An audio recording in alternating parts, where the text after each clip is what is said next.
আসসালামু আলাইকুম। এটিএন বাংলা সংবাদে সবাইকে স্বাগত জানাচ্ছি আমি সুমনা ঘোষ। শুরুতেই থাকছে বিআরবি কেবল সংবাদ শিরোনাম। সোমবার থেকে সারা দেশে এক সপ্তাহের লকডাউন, স্বাস্থ্যবিধি মেনে খোলা থাকবে জরুরি সেবা ও শিল্প কলকারখানা।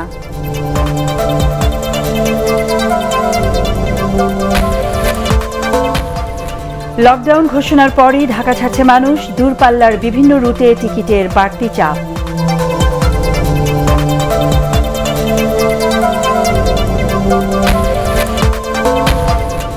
করোনায় দেশে আরও ৫৮ জনের প্রাণহানি, হাসপাতালে জায়গা না পেয়ে ফিরে যেতে হচ্ছে অনেককে।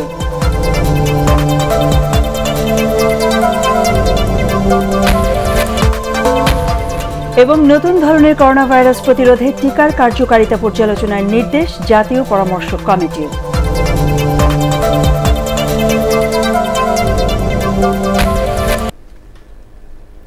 বিআরবি কেবল সংবাদ শিরোনাম শুনছিলেন। বিস্তারিত সংবাদ। সোমবার থেকে সারা দেশে এক সপ্তাহে লকডাউন দিতে যাচ্ছে সরকার। করোনা পরিস্থিতি দ্রুত অবনতি হওয়ায় এই সিদ্ধান্ত নেওয়া হয়েছে বলে জানিয়েছে আওয়ামী লীগ সাধারণ সম্পাদক ওবায়দুল কাদের। তবে লকডাউন চলাকালে সেবামূলক প্রতিষ্ঠানের পাশাপাশি শিল্প ও কলকারখানার স্বাস্থ্যবিধি মেনে শিফটিং ডিউটির মাধ্যমে খোলা রাখা হবে বলে জানিয়েছেন জনপ্রশাসন প্রতিমন্ত্রী ফরহাদ হোসেন। সৈয়দ রিয়াজের রিপোর্ট। গত কয়েকদিন ধরে সারা দেশে করোনা পরিস্থিতির দ্রুত অবনতি হয়। এতে মৃত ও আক্রান্তের সংখ্যা ধারাবাহিকভাবে পূর্বের রেকর্ড ভঙ্গ করে। স্বাস্থ্যবিধি মানতেও অনীহা দেখা যায় সাধারণ মানুষের মধ্যে। এর মধ্যেও সরকারের দেয়া 18 দফা নির্দেশনাও মানছে না কেউ। এ পরিস্থিতিতে করোনার দ্বিতীয় ঢেউ মোকাবেলায় সপ্তাহ জুড়ে দেশব্যাপী লকডাউন দেওয়ার সিদ্ধান্ত নেয় সরকার। আওয়ামী লীগ সাধারণ সম্পাদক ওবায়দুল কাদের বলেন, পরিস্থিতি উদ্বেগজনক হওয়ায় সংক্রমণ নিয়ন্ত্রণে লকডাউনের এই সিদ্ধান্ত নেওয়া হয়েছে। করোনার সংক্রমণ দ্রুত ছড়াচ্ছে, লাফিয়ে লাফিয়ে বাড়ছে সংক্রমণ ও মৃত্যুরা।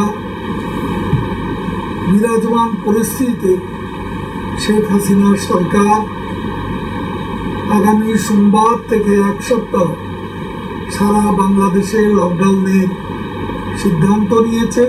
জনপ্রশাসন প্রতিমন্ত্রী ফরহাদ হোসেন বলেন, করোনা পরিস্থিতি মোকাবেলায় জনগণকে আরও সচেতন হওয়ার পাশাপাশি সরকারি বিধিনিষেধ মেনে চলার কোনো বিকল্প নেই। দেশের অর্থনীতির চাকা সচল রাখতে লকডাউনের মধ্যে কিছু গুরুত্বপূর্ণ কলকারখানা চালু রাখার সিদ্ধান্ত নেওয়া হয়েছে বলেও জানান প্রতিমন্ত্রী। দ্রুত বেড়ে যাওয়া করোনা সংক্রমণ রোধ করার স্বার্থে লকডাউন চলাকালে শুধু জরুরি সেবা দেয় সে ধরনের প্রতিষ্ঠানগুলো খোলা থাকবে, আর শিল্প কলকারখানা খোলা থাকবে, যাতে করে শ্রমিকরা স্বাস্থ্যবিধি মেনে এবং বিভিন্ন শিফটিং এর মাধ্যমে তারা কলকারখানায় কাজ করতে পারে। সপ্তাহব্যাপী করোনা পরিস্থিতি পর্যবেক্ষণের পর পরবর্তী সিদ্ধান্ত নেওয়া হবে বলেও জানানো হয়। গত বছরও করোনা সংক্রমণ বেড়ে যাওয়ায় দেশের বিভিন্ন জায়গায় আংশিক লকডাউন দিয়েছিল সরকার। সৈয়দ রিয়াজ, এটিএন বাংলা, ঢাকা। লকডাউন ঘোষণার পর ঢাকা ছাড়ছে মানুষ, দূরপাল্লার বিভিন্ন রুটে টিকিটের বাড়তি চাপ রয়েছে। এদিকে সরকারি নির্দেশনার পরও বেপরোয়া রাজধানীর গণপরিবহন। বাড়তি ভাড়া আদায় করলেও অনেকেই আগের নিয়মেই যাত্রী বহন করছেন। আরও জানাচ্ছেন শফিকুল ইসলাম শামীম। সোমবার থেকে সারা দেশে এক সপ্তাহের লকডাউনের ঘোষণার পর গাবতলী বাস টার্মিনাল সহ বিভিন্ন স্টেশনে মানুষের ভিড় বেড়ে যায়। 7 দিনের ছুটির খবরে ঢাকা ছাড়ছে মানুষ। লকডাউনটা কতদিন কন্টিনিউ হবে এটা তো বলা মুশকিল। নিজের সেফটির জন্য, নিজের ভালোর জন্য আগে ভাগে ঢাকা ছাড়তেছি। বাংলাদেশের অবস্থা এখন খুব একটা শোচনীয় পর্যায়ে আছে, এই জন্য আগে ভাগে ঢাকা ছাড়ার চিন্তা ভাবনা করছি। এদিকে করোনার সংক্রমণ বেড়ে যাওয়ায় গণপরিবহনে যাত্রী সীমিত করলেও তা অনেকেই মানছেন না। ধারণ ক্ষমতার অর্ধেক যাত্রী নেবার নির্দেশনা থাকলেও নগরীর অধিকাংশ বাসে দেখা যাচ্ছে ভিন্ন চিত্র। স্বাস্থ্যবিধির কোনো তোয়াক্কা না করে মানুষ ছুটছে যে যার মতো করে। লকডাউনের ঘোষণা শুনে সাধারণ মানুষ আরো বেপরোয়া। আমরা তো উড়াইতেছি না, আমরা কি লোক উড়াইতেছি, লোক বাইরে চলে উঠতেছে, যাত্রী গাড়িতে উঠতে মানা করলে শোনে না, যাত্রী মাইনা গাড়িতে উঠতেছে। পরিবহন সংশ্লিষ্টদের পাশাপাশি যাত্রীরা নিয়ম ভাঙছেন সজ্ঞানে, বরং গণমাধ্যমের উপস্থিতিতে ক্ষেপেও যাচ্ছেন কেউ কেউ। এত ভিউ করার তো আপনাদের দরকার নেই, আপনাদের তো আরো জায়গা সাংবাদিকতার আরো জায়গা আছে, সেইগুলো করেন। অফিস আদালতে জনবল সীমিত না করে গণপরিবহনে অর্ধেক সিট খালি রাখার সিদ্ধান্তে এমন বিড়ম্বনায় পড়েছে নগরবাসী মনে করছেন বিশেষজ্ঞরা। স্বাস্থ্য সুরক্ষার জন্য গণপরিবহনে 60% ভাড়া বৃদ্ধি করার ফলে যে 50% যাত্রী পরিবহনের কথা রয়েছে তা অনেক গণপরিবহনেই মানা হচ্ছে না। আর সবচেয়ে বড় কথা হচ্ছে যাত্রী উঠানোর সময় স্বাস্থ্যবিধি লঙ্ঘন করা হচ্ছে। এক্ষেত্রে কঠোর নজরদারি বাড়ানোর তাগিদ দিয়েছেন ভুক্তভোগীরা। শফিকুল ইসলাম শামীম, এটিএন বাংলা, ঢাকা। দেশে গত 24 ঘন্টায় করোনা ভাইরাস প্রাণ কেড়ে নিয়েছে 58 জনের। এর মধ্যে ঢাকা ও চট্টগ্রাম বিভাগে মারা গেছেন 51 জন। করোনা শনাক্ত হয়েছে আরও 5,683 জনের। নমুনা দেওয়া হয়েছে প্রতি 100 জনের মধ্যে 23 জনের দেহে এই ভাইরাসের অস্তিত্ব পাওয়া গেছে। বিশেষজ্ঞরা বলছেন শুধু ঘোষণা দিলেই হবে না, কঠোরভাবে লকডাউন বাস্তবায়ন করতে হবে। আরও জানাচ্ছেন মইনুল আহসান। করোনা ভাইরাসে মৃত্যু আর সংক্রমণের পরিসংখ্যান ভীত আর আতঙ্কিত হওয়ার মতো। শনিবার বিকেলে দেয়া সরকারি হিসেব অনুযায়ী গত 24 ঘন্টায় করোনা শনাক্ত হয়েছে আরও প্রায় 5,700 মানুষের দেহে। সবশেষ একদিনে 24,548 জনের নমুনা পরীক্ষায় শনাক্তের হার 23.15%। সেই সাথে বেড়েই চলেছে প্রাণহানির সংখ্যা। সবশেষ একদিনে মারা গেছে 58 জন। গত বুধবার থেকে টানা 4 দিন 50 জনের বেশি মানুষের প্রাণ গেছে এ ভাইরাসে। স্বাস্থ্য অধিদপ্তরের সাবেক মহাপরিচালক জনস্বাস্থ্য বিশেষজ্ঞ অধ্যাপক রুহুল ফোরকান সিদ্দিক এটিএন বাংলাকে জানান, বর্তমান অবস্থায় ঘোষিত লকডাউনের কঠোর বাস্তবায়নের বিকল্প নেই। জীবন এবং জীবিকার প্রশ্ন যেহেতু এখন যদি দীর্ঘদিন দেওয়া যেত তাহলে হয়তো আরও বেশি এফেক্টিভ হইতো, কিন্তু আমি মনে করি যে 7 দিন অবশ্যই কার্যকর এবং কার্যকরী হবে। এটা বোঝা যাবে পরে যে আমরা কতটুকু কোয়ালিটিফুল লকডাউন করলাম কিনা, এটার উপরে নির্ভর করবে আমরা সচেতন হলাম কিনা। 2, 3 নম্বর হলো আমাদের একটু ঢেউয়ের আগে চলতে হবে। আমরা কিন্তু সবসময় ঢেউয়ের পেছনে চলতেছি। আমাদের হাসপাতালের বারান্দায় আমাদের দুঃখের শেষ নাই, কক্সবাজারে আমাদের আনন্দের সীমা নাই। এই পরিবেশ থেকে বের হয়ে আসতে হবে। স্বাস্থ্য অধিদপ্তরের সংবাদ বিজ্ঞপ্তিতে জানানো হয়েছে মৃতদের মধ্যে 31 থেকে 60 বছর বয়সী 24 জন আর বাকিরা 60 তবে আসার কথা করোনা আক্রান্ত 6,30,000-এর মধ্যে প্রায় 5.5 লাখ এরই মধ্যে সুস্থ হয়েছেন। মইনুল আহসান, এটিএন বাংলা, ঢাকা। রাজধানীর বিভিন্ন হাসপাতালে বেড না পেয়ে বাড়ি ফিরে যেতে হচ্ছে অনেক করোনা আক্রান্ত রোগীকে। কোথাও কোথাও বেডের চেয়ে ভর্তি রোগীর সংখ্যা দ্বিগুণ। গত কয়েকদিন ধরে রাজধানীর প্রায় সব হাসপাতালেরই একই চিত্র। এদিকে করোনা আক্রান্তদের ঢাকায় না এনে জেলা পর্যায়ে চিকিৎসার ব্যবস্থা করতে পরামর্শ দিয়েছে স্বাস্থ্য অধিদপ্তর। আদ্দিন সজীবের রিপোর্ট। করোনা আক্রান্ত বাবা আব্দুল খালেক, আছে বয়সের ভার, আরও কত সমস্যা। সেই বাবাকে নিয়ে এক হাসপাতাল থেকে আরেক হাসপাতালে ছুটছেন ছেলে। সবশেষ কুর্মিটোলা জেনারেল হাসপাতালের জরুরি বিভাগের বাইরে তাদের অপেক্ষা, কিন্তু এখানেও বেড নেই। তাই নিরুপায় হয়ে অসুস্থ বাবাকে নিয়ে দাঁড়িয়ে তারা। এই রোগীটা নিয়ে কোথায় যাওয়ার আর কোনো আশ্রয়স্থল নাই আমাদের। সর্বশেষ আমাকে গ্রামের বাড়িতে পাঠিয়ে দিতে হবে। ওখানে আল্লাপাক যদি বাঁচিয়ে রাখে তো থাকবে, নয়তো হয়তো দুনিয়াতে চলে যাবে। ষাটোর্ধ্ব মিজানুর রহমানের অবস্থাও অনেকটা এমনই। স্থানীয় পর্যায়ে সেবা না পেয়ে মানিকগঞ্জের সিংগাইর উপজেলা থেকে ঢাকার এই কুর্মিটোলা হাসপাতালে এসেছেন, কিন্তু ভর্তি হতে পারেননি। কি করবেন তা বুঝে উঠতে পারছেন না তার স্বজনরা। এখন তো নিচ্ছে না, কি করব? নিরাপদ না হলে আমরা বাধা নিয়ে যাইতে হবে। আল্লাহর নামে এখন নিয়ে যাব। করোনা চিকিৎসা নেওয়ার জন্য হাসপাতালের বাইরে এখনো অপেক্ষমান অনেক রোগী। 250টি বেডের বিপরীতে এখন ভর্তির সংখ্যা অন্তত 428 জন। আইসিইউ বেড একটাও ফাঁকা নেই। এই মানুষগুলো এখন যাবে কোথায়? আমাদের যেহেতু সিটের থেকে ডাবল ভর্তি আছে, সেক্ষেত্রে তো অ্যাডমিট করার আমাদের স্পেসও নাই যে কীভাবে। তাই জন্য যারা একটু ক্রিটিক্যাল পেশেন্ট তাদেরকেই অ্যাডমিট করা হচ্ছে আর কি। এমন সংকটে করোনার চিকিৎসায় হাসপাতালে লোকবল বাড়ানোর দাবি ভুক্তভোগীদের। সিস্টাররা বা ওই ওয়ার্ড বয়রা সংখ্যায় এত কম, তাদেরকে অনেক কষ্টে খুঁজে বের করতে হয়। একটা হাসপাতাল হয়তো এই সপ্তাহে মধ্যে আমার এটা হয়ে যাবে ঢাকা নর্থ সিটি কর্পোরেশনে। ওখানে আমার 200 আমার আইসিইউ আছে, 200 আমি 200 জন, আমি 1000 বেডেও দিতে আইসিইউ বানাই। আপনি কি কাভার দিতে পারবেন? চট্টগ্রামে খুঁজবেন, সিলেটে খুঁজবেন, ব্রাহ্মণবাড়িয়ায় খুঁজবেন, সব হাসপাতাল খালি, সমস্ত লোক ঢাকা চলে আসছে। করোনার ভয়াবহতা নিয়ন্ত্রণে আরও বেড বাড়ানোর বিকল্প নেই বলছেন সংশ্লিষ্টরা। আদ্দিন সজীব, এটিএন বাংলা, ঢাকা। নতুন ধরনের করোনা ভাইরাস প্রতিরোধে টিকার কার্যকারিতা পর্যালোচনার নির্দেশ দিয়েছে জাতীয় কারিগরি পরামর্শ কমিটি। কমিটির প্রধান অধ্যাপক শহীদুল্লাহ জানিয়েছেন, টিকার কার্যকারিতা নিয়ে এখনও নেতিবাচক কোনো তথ্য নেই। গবেষকরা বলছেন, ভাইরাসের পরিবর্তিত রূপের কারণে ভ্যাকসিনও পরিবর্তিত হতে পারে। Ekramul Haque সায়েমের report. Corona virus ঠেকাতে বিশ্বব্যাপী একাধিক টিকা এখন বাজারে, যদিও এখনও টিকাদানের হার খুবই কম। এরই মধ্যে স্বরূপ বদলে ফেলা ভাইরাসের টিকা কতটা কার্যকর তা নিয়ে প্রশ্ন উঠেছে। একই সাথে টিকা নিলে কতদিন পর্যন্ত রোগ প্রতিরোধ ক্ষমতা বজায় থাকবে তা নিয়েও চলছে গবেষণা। বাংলাদেশে প্রথম ডোজ টিকা নেওয়ার 1-2 মাস পরও অনেকেই আক্রান্ত হচ্ছেন, যদিও মোটা দাগে বলা হচ্ছে দ্বিতীয় ডোজ দেওয়ার পরই টিকার সুফল আসবে। প্রথমত এর কার্যকাল 1 বছর নির্ধারিত হয়েছে, পরে 1 বছর পরে শরীরে অ্যান্টিবডি বা প্রতিরোধ ক্ষমতার উপস্থিতি দেখে এর কার্যকাল আরো বাড়বে কিনা সেটি নির্ধারণ করা হবে।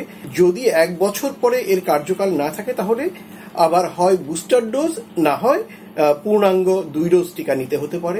যুক্তরাষ্ট্রে পরীক্ষা দেখা গেছে যে 85 জন মানুষ এই টিকা দ্বারা প্রতিরোধ ক্ষমতা গড়ে উঠেছে, অর্থাৎ 100 জনকে টিকা দিলে 15 জনের দেহে এটা কার্যকর হচ্ছে না। বিশেষজ্ঞরা বলছেন, টিকার কার্যকারিতা জানতে অ্যান্টিবডি টেস্ট প্রয়োজন। এ ব্যাপারে সরকার অনুমোদন দিলেও এখনও সেভাবে তা চালু হয়নি। কোভিড-19 জাতীয় কারিগরি পরামর্শ কমিটির প্রধান জানিয়েছেন, টিকার কার্যকারিতা পরীক্ষায় দেওয়া হয়েছে নির্দেশনা। বলা হচ্ছে যে না, নতুন ভাইরাস যেটা কাজ করবে না, এখন পর্যন্ত উল্টা প্রমাণিত হয়নি। আমরা তো দেখি সবসময় নতুন নতুন চিন্তা ভাবনা করি। এর মধ্যে আমাদের যে কমিটি আছে, ভাইরোলজি কমিটি, এনাদেরকে দায়িত্ব দেওয়া হয়েছে এইসব ব্যাপারে খোঁজ খবর নিয়ে মূল সভায় জানানোর জন্য। আমাদের একটু তথ্যপত্র নিয়ে একটা তো কনক্লুশনে আসতে হবে, তাই না? যদি সামনের দিনগুলোতে এমন কোনো বিবর্তন বা মিউটেশন ঘটে যার কারণে এই টিকা কার্যকর নাও হতে পারে, তখন নতুন টিকা অর্থাৎ এই টিকাটাকেই একটু উন্নত করে নতুন টিকায় রূপান্তরিত করা হবে এবং সেটি আবার কার্যকর হবে। ভাইরাসের ক্ষেত্রে এটি একটি সাধারণ বিষয়। টিকা নিয়ে বিশ্বজুড়ে চলছে নানা গবেষণা, তবে বিশেষজ্ঞরা বলছেন, করোনা প্রতিরোধে প্রাথমিক হাতিয়ার হিসেবে সবারই টিকার আওতায় আসা উচিত। 8 এপ্রিল দেশে আনুষ্ঠানিকভাবে শুরু হচ্ছে দ্বিতীয় ডোজ টিকা দেওয়ার কার্যক্রম। ইকরামুল হক সায়েম, এটিএন বাংলা, ঢাকা। ইসলামের নামে সারা দেশে নাশকতাকারীদের ট্রাইব্যুনাল গঠন করে বিচারের দাবি জানিয়েছেন আওয়ামী লীগ প্রেসিডিয়াম সদস্য শেখ ফজলুল করিম সেলিম। স্পিকার ডক্টর শিরিন শারমিন চৌধুরীর সভাপতিত্বে অনুষ্ঠিত একাদশ জাতীয় সংসদের দ্বাদশ অধিবেশনে তিনি এই দাবি জানান। যেসব মাদ্রাসা শিক্ষার্থী জ্বালাও পোড়াও করেছেন তাদের মাদ্রাসা বন্ধ করে দিতে সরকারের প্রতি আহ্বান জানান তিনি। অধিবেশনে বাংলাদেশ ট্যুর গাইড বিল, মংলা বন্দর কর্তৃপক্ষ বিল ও শিশু দিবাযত্ন কেন্দ্র বিল 2021 সংসদে উত্থাপন করা হয়। আমাদের এই স্বাধীনতার গৌরব, এটাকে যারা নষ্ট করার চেষ্টা করছে, মাননীয় স্পিকার, তাদের বিরুদ্ধে ব্যবস্থা করতে হবে। দরকার হলে ট্রাইব্যুনাল করে অবিলম্বে তাদের বিচার করতে হবে। হেফাজতের জঙ্গিরা মাদ্রাসা থেকে যারা রাস্তা বের হয়ে মানুষকে হত্যা করে, মানুষের বাড়িঘর আক্রমণ করে, স্থাপনা নষ্ট করে, সেই সব মাদ্রাসা বন্ধ করে দিতে হবে। মাননীয় ইসলাম কখনো ধ্বংস করতে দিতে পারে না। নৈরাজ্য সৃষ্টিতে সম্পৃক্ততা ও অপরাধীদের আড়াল করা, এই 2 অপরাধে বিএনপি জড়িত বলে মন্তব্য করেছেন তথ্য ও সম্প্রচার মন্ত্রী ডক্টর হাসান মাহমুদ। রাজধানীর বাসভবনে এক ব্রিফিংয়ে তিনি বলেন, বিএনপির দায়িত্বহীন রাজনীতির কারণে দেশে অপশক্তি মাথাচাড়া দেওয়ার সুযোগ পাচ্ছে। ডক্টর হাসান মাহমুদ আরও বলেন, সাম্প্রতিক কালে ভাঙচুরের ঘটনা কারা ঘটিয়েছে তা পত্রপত্রিকা সহ গণমাধ্যমে প্রচার হয়েছে। আলমগীর সাহেবরা যে ঘটনাগুলো ঘটেছে সেই ঘটনাকে প্রথমত অস্বীকার করা, দ্বিতীয়ত নিজেরা সেই ঘটনা ঘটানোর জন্য সহযোগিতা করা, এবং বিভিন্ন জায়গায় তারাও এই ধরনের ঘটনা ঘটিয়েছে, তাদের কর্মীরাও ঘটিয়েছে, সেই কারণে তো তারাও সমানভাবে অপরাধী। আজকে তারা সেই অপরাধীদের আড়াল করার চেষ্টা করছেন, এজন্য 2 অপরাধে তো আসলে তারা অপরাধী। প্রকৃতির বিরুদ্ধে যুদ্ধে সবাইকে ঐক্যবদ্ধ থাকার আহ্বান জানিয়েছেন প্রধানমন্ত্রী শেখ হাসিনা। প্রকৃতির বিরুদ্ধে এই যুদ্ধে একজোট না হলে হেরে যেতে হবে বলেও মনে করেন তিনি। জলবায়ুর ন্যায় বিচার নিশ্চিতকরণ এবং প্রাকৃতিক দুর্যোগের কারণে ক্ষয়ক্ষতি রোধের উপায় খুঁজে বের করতে আন্তর্জাতিক কার্বন বাজার উন্মুক্তকরণের প্রয়োজনীয়তার ওপর গুরুত্ব আরোপ করেন প্রধানমন্ত্রী। ডিপ্লোম্যাট ম্যাগাজিনে প্রকাশিত তার লেখা ঢাকা গ্লাসগো সিবিএফ COP 26 সংহতি জোরদার শীর্ষক এক নিবন্ধে তিনি এসব বিষয়ের উপর গুরুত্ব আরোপ করেন। ম্যাগাজিনটির এপ্রিল সংখ্যায় প্রকাশিত এই নিবন্ধে প্রকৃতির বিরুদ্ধে এই যুদ্ধকে অর্থবহ করে তুলতে ঐক্যবদ্ধ হতে সবার প্রতি আহ্বান জানান প্রধানমন্ত্রী শেখ হাসিনা। অনৈতিক কাজের অভিযোগে নারায়ণগঞ্জের সোনারগাঁওয়ের একটি রিসোর্ট থেকে হেফাজতে ইসলামের যুগ্ম মহাসচিব মামুনুল হককে এক নারী সহ অবরুদ্ধ করেন স্থানীয়রা। এ সময় মামুনুল হক দাবি করেন ওই নারী তার দ্বিতীয় স্ত্রী। 2 বছর আগে তিনি তাকে বিয়ে করেছেন। এই নিয়ে বাকবিতণ্ডায় বেশ কিছুক্ষণ অবরুদ্ধ থাকার পর আলোচিত এই হেফাজত নেতাকে উদ্ধার করে পুলিশ। পরে মামুনুল হককে হেফাজত নেতাকর্মীদের হাতে তুলে দেওয়া হয়। এদিকে ওই রিসোর্টে ভাঙচুর চালান হেফাজত নেতাকর্মীরা। ঢাকা চট্টগ্রাম মহাসড়কে আগুন জ্বালিয়ে কিছুক্ষণ অবরোধ করেন তারা। লকডাউনে বইমেলা বন্ধ থাকার খবরের প্রভাব পড়েছে অমর 21শে বইমেলায়। ছুটির দিনে বইমেলা জমে উঠলেও করোনা ভাইরাস বাড়তে থাকায় শঙ্কায় আছেন বিক্রেতা, পাঠক, দর্শনার্থী সবাই। তারপরও স্বাস্থ্যবিধি মানছেন না অনেকেই। রিপোর্ট করছেন শারমিন রিহা। শনিবার ছুটির দিন, সব মিলিয়ে অবসর আর খুশির আলপনায় আঁকা বিশেষ একদিন। প্রাণের বইমেলায় তাই মানুষের ঢল। নিরাপত্তা গেট পার হয়ে ঢুকছেন সবাই। বেশিরভাগ মানুষ মাস্ক পরলেও সামাজিক দূরত্ব রক্ষার ক্ষেত্রে উদাসীন প্রায় সবাই। এমন অবস্থার মধ্যেই চলছে এবারের বইমেলা। মেলায় এখন পর্যন্ত প্রকাশিত বইয়ের সংখ্যা 2022টি। বইমেলা আসলে মন ভালো হয়ে যায়। মানুষ অত্যবোধকে বাড়ানোর জন্য বই পড়ার কোনো বিকল্প নেই। মুজিব বর্ষ উপলক্ষে মুক্তিযুদ্ধের বিষয়ে বিভিন্ন ধরনের বই কিনেছি এবং আশা করি পড়ে খুব ভালো লাগবে, জানতে পারবো অনেক নতুন কিছু। মেলা প্রাঙ্গণ আর বইয়ের স্টলগুলোতে ভিড় দুপুরের পর থেকেই। দোকানে দোকানে ঘুরে পছন্দের বই কিনছেন পাঠকরা। এবার বিক্রিও তাই ভালোই। তবে প্রকাশক ও বিক্রেতাদের সেই খুশিতে বাদ সেধেছে করোনা। লকডাউনের খবরে হতাশার সুর তাদের কণ্ঠে। পরিস্থিতি উন্নত হলে আমাদের প্রত্যাশা থাকবে শেষ সপ্তাহে, এপ্রিলের শেষ সপ্তাহে বা রোজার আগে যেন আবার বইমেলার অনুমতিটা দেওয়া হয়। যদি লকডাউন না পড়তো হয়তো বা আমরা আমাদের আরও 2000 কপির মতো আমরা বেচতে পারতাম। বই না পড়লে তো আমরা মানুষ হব না। অর্থনৈতিক উন্নতি হবে কিন্তু হৃদয়ের উন্নতি হবে না, মননের উন্নতি হবে না, সেটা একটা দানব তৈরি করবে। কাজে বই পড়তে হবে। যদিও যে কোনো জনসমাবেশ নিষিদ্ধের সিদ্ধান্তকে স্বাগত জানিয়েছেন অনেকে, কারণ করোনা মোকাবিলায় আর কোনো বিকল্প জানা নেই কারো। শারমিন রিহা, ATN বাংলা, ঢাকা। 26 মার্চকে বাংলাদেশ দিবস হিসেবে ঘোষণা করেছেন ওয়াশিংটন ডিসির মেয়র মুরিয়েল বাউসার। জাতির পিতা বঙ্গবন্ধু শেখ মুজিবুর রহমানের জন্মশতবার্ষিকী ও বাংলাদেশের স্বাধীনতার সুবর্ণ জয়ন্তী উপলক্ষে সরকার ও জনগণকে অভিনন্দন জানিয়েছেন মুরিয়েল বাউসার। মেয়রের স্বাক্ষরিত এক ঘোষণায় বলা হয়েছে, প্রধানমন্ত্রী শেখ হাসিনার নেতৃত্বে বাংলাদেশ প্রস্ফুটিত হচ্ছে এবং বঙ্গবন্ধুর স্বপ্নের সোনার বাংলায় রূপান্তরিত হচ্ছে। ক্ষুদ্র কৃষকরা যেন প্রযুক্তির ব্যবহার করতে পারেন সে ব্যাপারে আরও কার্যকর পদক্ষেপ আশা করে বাংলাদেশ অর্থনীতি সমিতি। সমিতির সভাপতি ডক্টর আবুল বারাকাতের লেখা বড় পর্দায় সমাজ অর্থনীতি রাষ্ট্র, ভাইরাসের মহাবিপর্যয় থেকে শোভন বাংলাদেশের সন্ধানে শীর্ষক বইয়ের বিভিন্ন দিক নিয়ে অনলাইন আলোচনায় তারা এই প্রত্যাশা করে। সমতল ভূমি আর নোনা পানির এলাকার কৃষকের জন্য একই প্রযুক্তি ব্যবহার করার সুযোগ নেই মন্তব্য করে বক্তারা বলেন, যে কোনো প্রাকৃতিক বিপর্যয়ে সবচেয়ে বেশি ক্ষতিগ্রস্ত হয় অল্প জমির উপরে নির্ভর করা কৃষকেরা।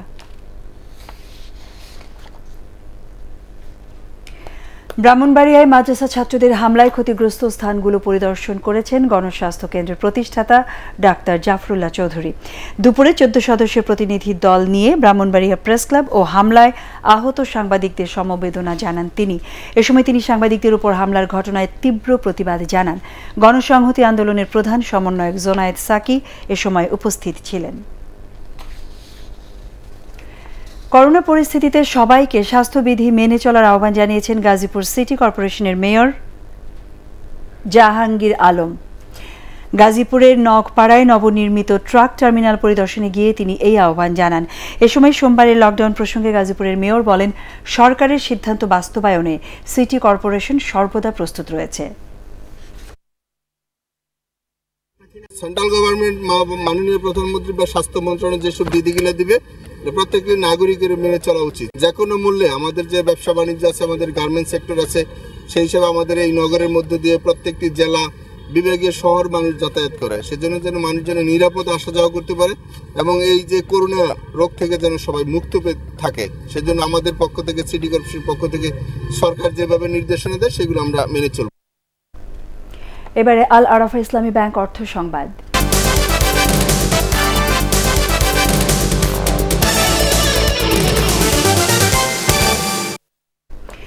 রংপুরের ৩টি উপজেলা থেকে ১,০০০ মেট্রিক টন আলু মালয়েশিয়ার রফতানি হচ্ছে। সারা বাংলা কৃষক সোসাইটি এবং জাতিসংঘের খাদ্য ও কৃষি সংস্থার উদ্যোগে মিঠাপুকুরে উত্তম চাষাবাদ পদ্ধতিতে উৎপাদিত আলুর রফতানি কার্যক্রমের উদ্বোধন করেন কৃষি মন্ত্রণালয়ের সিনিয়র সচিব মেজবাউল ইসলাম।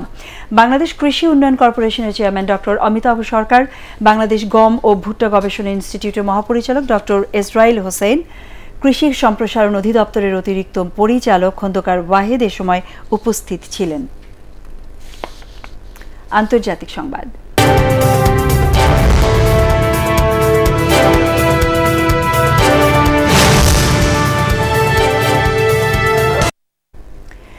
ভারতের পশ্চিমবঙ্গের মুখ্যমন্ত্রী মমতা ব্যানার্জিকে বিধানসভা নির্বাচনে পরাজয় স্বীকার করে নেওয়ার আহ্বান জানিয়েছেন দেশটির প্রধানমন্ত্রী নরেন্দ্র মোদী।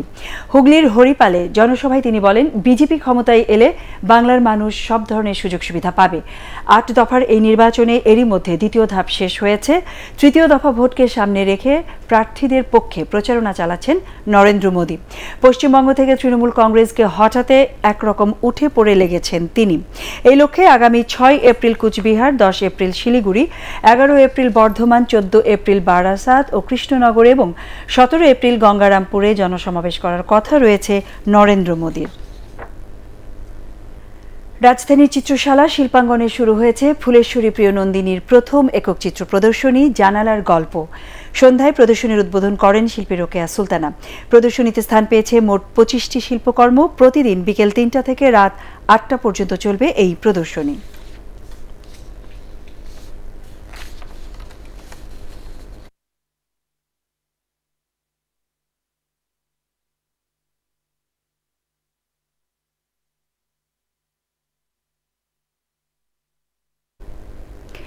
রাজধানীর বনানী কবরস্থানে অবসরপ্রাপ্ত মেজর ও সাবেক যুগ্ম সচিব রৌফুল আলমের দাফন সম্পন্ন হয়েছে। সামরিক মর্যাদায় তাকে দাফন করা হয়। করোনায় আক্রান্ত হয়ে শুক্রবার রাতে মারা যান রৌফুল আলম। তার বয়স হয়েছিল ৮০ বছর। তিনি স্ত্রী, এক ছেলে এবং ২ মেয়ে রেখে গেছেন। এবারে পার্টিক্স খেলার খবর।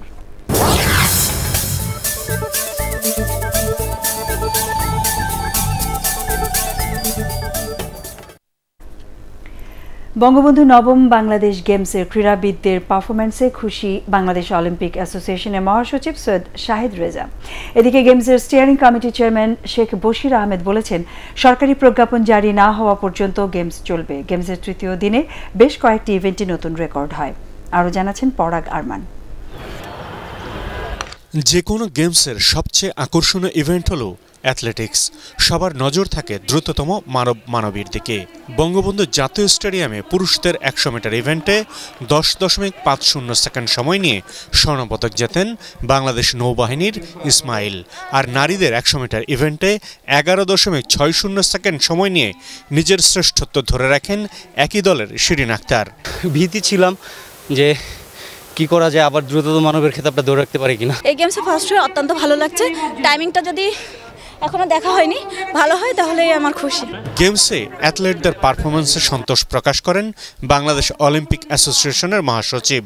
আর স্টিয়ারিং কমিটির চেয়ারম্যান জানান, লকডাউনের সময় গেমসের ভবিষ্যৎ নিয়ে সরকারি সিদ্ধান্তের দিকে তাকিয়ে তারা রাষ্ট্রীয় অনুমোদন ক্রমেই আমরা গেমসটা করছি। তো সুতরাং ইনশাল্লাহ আমাদের গেমস এখনো চলতেছে। ইনশাল্লাহ গেমস আমাদের শেষ হবে 4 তারিখের মধ্যে। আমাদের বডি কন্ট্যাক্ট প্রায় সমস্ত বডি কন্ট্যাক্টগুলোর ফাইনাল হয়ে যাবে। প্রজ্ঞাপনটা আসার পরে আমরা বুঝতে পারবো সরকার কি পর্যায়ে লকডাউনটা করছে। আর্মি স্টেডিয়ামে সাইক্লিংয়ে 3টি নতুন জাতীয় রেকর্ড হয়েছে। পুরুষদের 1000 মিটার টাইম ট্রায়ালে সেনাবাহিনীর ফয়সাল হোসাইন, নারীদের 500 মিটার টাইম ট্রায়ালে বিজিবির নিশি খাতুন এবং সেনাবাহিনীর সমাপ্তি বিশ্বাস নতুন রেকর্ড গড়েন। সাঁতারে নিজের প্রথম ইভেন্টে পানিতে নেমেই রেকর্ড গড়েন সেনাবাহিনীর জুয়েল আহমেদ। এদিন সাঁতারে মোট 3টি রেকর্ড হয়। এদিকে গেমসের বডি বিল্ডিংয়ের দ্বিতীয় দিনে 5টি ইভেন্টের খেলা নিষ্পত্তি হয়। এ সময় বডি বিল্ডিং ফেডারেশনের সাধারণ সম্পাদক নজরুল ইসলাম সহ অন্যান্য কর্মকর্তারা উপস্থিত থেকে বিজয়ীদের পুরস্কৃত করেন। পরাগ আরমান, এটিএন বাংলা, ঢাকা। 620 জন গলফারের অংশগ্রহণে আর্মি গলফ ক্লাবে শুরু হয়েছে প্রেসিডেন্ট কাপ গলফ টুর্নামেন্ট। সকালে প্রতিযোগিতার উদ্বোধন করেন ওয়ালটন গ্রুপের চেয়ারম্যান SM নুরুল আলম রেজভি। এ সময় পৃষ্ঠপোষক প্রতিষ্ঠানের পক্ষ থেকে জানানো হয়, খেলোয়াড় তৈরির অংশ হিসেবে ভবিষ্যতেও গলফারদের পাশে থাকতে চায় তারা। এই নিয়ে পঞ্চমবারের মতো আয়োজিত হলো প্রেসিডেন্ট কাপ গলফ টুর্নামেন্ট। আমার কাছে শ্রেয়, তাই খেলাধুলার মাধ্যমে মানুষ সে প্রাণবন্তভাবে সুস্থভাবে বেঁচে থাকতে পারে, সেটি এই গল্পের মাধ্যমে আমরা সর্ববয়সের লোকজন আমরা অনুভব করে থাকি। আমরা বিশ্বাস করি যে অ্যামেচার গলফারদের এই টুর্নামেন্টগুলো যত বেশি অনুষ্ঠিত হবে, আস্তে আস্তে প্রফেশনাল গলফার তত বেশি তৈরি হবে। সংবাদ শেষ করব, তার আগে বিআরবি কেবল সংবাদ শিরোনাম আরও একবার। সোমবার থেকে সারা দেশে এক সপ্তাহের লকডাউন, স্বাস্থ্যবিধি মেনে খোলা থাকবে জরুরি সেবা ও শিল্প কলকারখানা।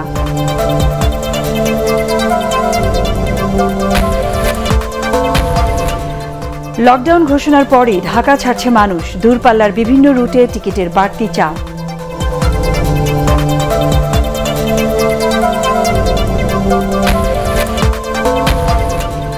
করোনায় দেশে আরও 58 জনের প্রাণহানি, হাসপাতালে জায়গায় না পেয়ে ফিরে যেতে হচ্ছে অনেককে।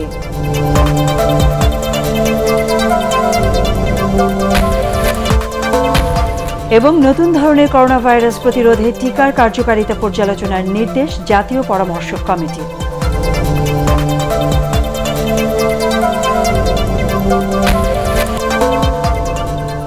আমাদের পরের সংবাদ দেখার আমন্ত্রণ জানিয়ে এখনকার মতো শেষ করছি। করোনা ভাইরাস থেকে নিজেকে সুরক্ষিত রাখতে মাস্ক পরুন, বারবার হাত পরিষ্কার করুন। আর এটিএন বাংলা সংবাদ ইউটিউবে দেখতে ব্রাউজ করুন youtube/এটিএন বাংলা নিউজ। ধন্যবাদ।